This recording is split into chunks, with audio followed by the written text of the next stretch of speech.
Imagínate bien el ambiente. Último concierto en Tampa. Todo ya entrando en esa fase final donde las emociones están a flor de piel. Ya no es el momento de energía máxima, sino ese cierre donde los artistas bajan el ritmo y empiezan a hablar desde lo que sienten. Es un momento especial porque todo se vuelve más sincero, más cercano. Ahí es donde Jimin toma la palabra. No lo hace rápido ni por cumplir, sino que se nota que realmente quiere decir algo.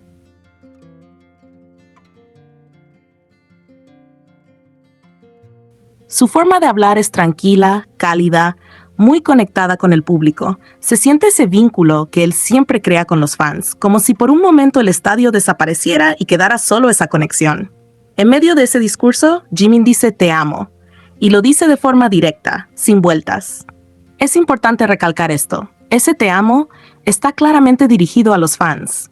Es parte de su manera de agradecer, de cerrar, de devolver todo lo que recibe. No es algo fuera de lo normal en él, pero sí es un momento bonito.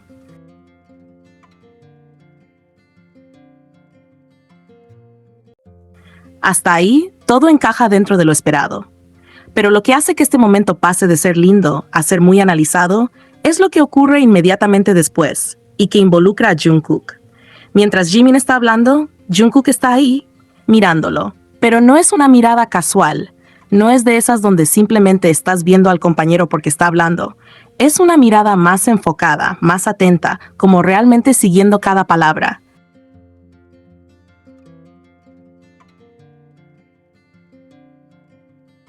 Ese tipo de atención ya empieza a generar interés, porque no está disperso, no está interactuando con otra cosa, está centrado en Jimin. Y eso, aunque parezca simple, ya suma al momento. Entonces viene el detalle que hizo que todo explotara, el movimiento de los labios de Jungkook. Si te fijas bien, parece que repite la misma frase que Jimin acaba de decir, como si dijera "te amo" en inglés.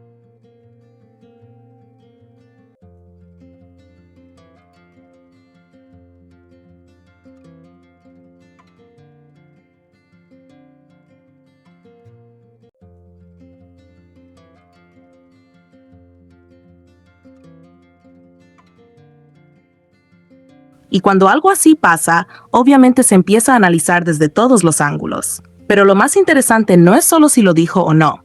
Lo más fuerte del momento es el contraste que se genera. Porque mientras Jimin dice "te amo" mirando a los fans, Jungkook, si realmente repite esa frase, lo hace mirándolo directamente a él.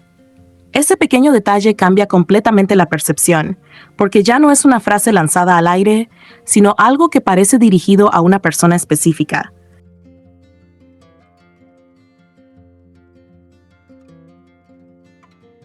Y eso es lo que hace que el momento se sienta diferente.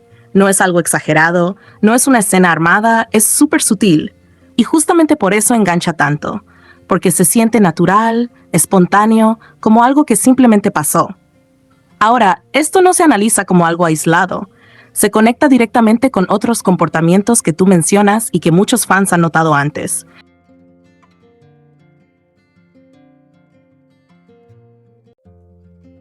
Como esa sensación de que siempre se están buscando en el escenario.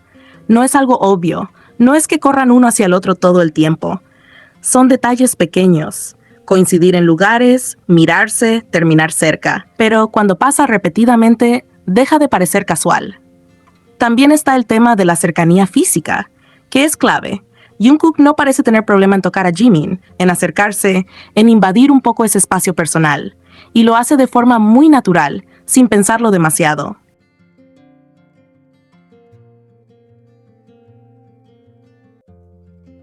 Un ejemplo claro es cuando mencionas que parece que no puede mantener las manos lejos de él. Eso no se interpreta como algo exagerado, sino como pequeños gestos constantes que se repiten. Y uno de los momentos más llamativos es cuando Jungkook corre para volver a sentarse con Jimin.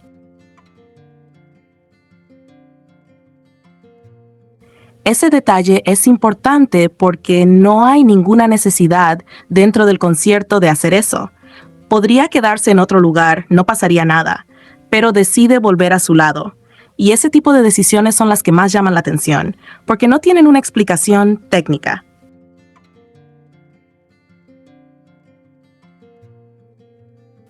Luego entramos en uno de los puntos más comentados, el tema del cabello. En el segundo día de concierto, Jungkook acarició la parte de atrás del cabello de Jimin. Y ahí empezaron las explicaciones alternativas. Algunas personas dijeron que era porque estaba arreglando extensiones.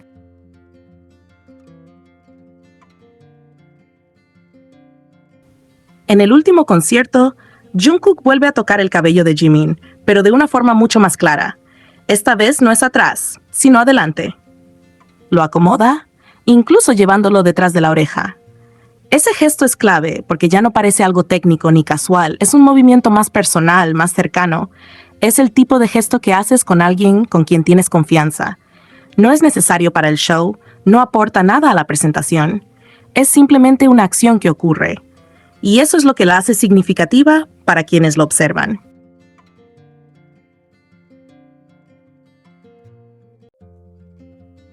Ahora hay otro detalle que hace todo esto aún más interesante. Jimin ha mencionado que no le gusta que le acaricien la cabeza.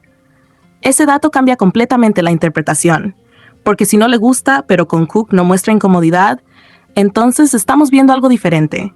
No se aparta, no se molesta, no reacciona negativamente. Al contrario, se queda tranquilo, como si fuera algo normal, como si estuviera acostumbrado a ese tipo de gesto viniendo de él.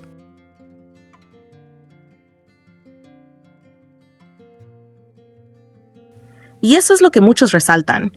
Eso hace que no se vea como algo puntual, sino como algo que ya forma parte de su dinámica. Algo que ha pasado antes, aunque no siempre de forma tan visible.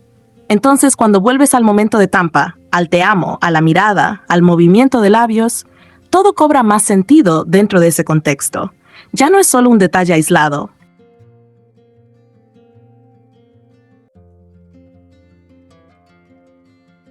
Es una pieza más dentro de un conjunto de comportamientos que se repiten. Miradas, cercanía, contacto físico, buscarse, coincidir, todo suma. Por eso ese momento fue tan comentado. Porque encaja perfectamente con todo lo demás.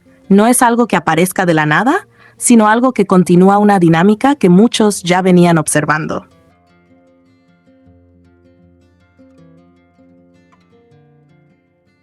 Y al final, lo que hace que todo esto sea tan llamativo es lo sutil que es.